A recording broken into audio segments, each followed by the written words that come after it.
15ാം കേരള നിയമസഭയുടെ 11ാം സമ്മേളനത്തിന് ഇന്ന് തുടക്കമാകും. ബജറ്റ് പാസാക്കുകയാണ് സമ്മേളനത്തിന്റെ പ്രധാന അജണ്ട. കേരള പഞ്ചായത്ത് രാജ് ഭേദഗതി ബില്ല് ഉൾപ്പെടെയുള്ള നിർണായക ബില്ലുകളും പരിഗണിക്കും. സമകാലിക രാഷ്ട്രീയ വിഷയങ്ങളും ചർച്ചയാകും.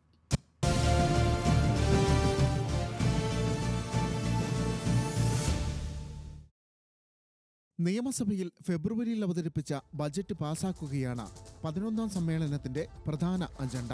ആദ്യ ദിനം തന്നെ 2024 പഞ്ചായത്ത് രാജ് ഭേദഗതി ബിൽ, 2024 കേരള മുനിസിപ്പാലിറ്റി ഭേദഗതി ബിൽ എന്നിവയും പരിഗണിക്കും. ലോക്സഭാ തെരഞ്ഞെടുപ്പ് ഫലത്തിന് തൊട്ടു പിന്നാലെയാണ് സഭ ചേരുന്നത്.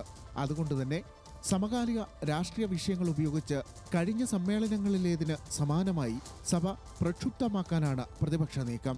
ഇതിന്റെ ഭാഗമായി ലോക്സഭാ തെരഞ്ഞെടുപ്പ്, ബാർ ഉടമകളുടെ ശബ്ദരേഖ ഉൾപ്പെടെയുള്ള വിഷയങ്ങൾ സഭയിൽ ഉയർന്നുവരും. ആദ്യ 3 ദിവസത്തെ സമ്മേളനത്തിന് ശേഷം 13, 14, 15 തീയതികളിൽ 4ാം ലോക കേരള സഭയ്ക്ക് നിയമസഭ വേദിയാകും. ആ ദിവസങ്ങളിൽ സഭ ചേരില്ല. 28 ദിവസം ചേരുന്ന സഭാ സമ്മേളനം ജൂലൈ 25-ന് അവസാനിക്കും. ന്യൂസ് മലയാളം, തിരുവനന്തപുരം.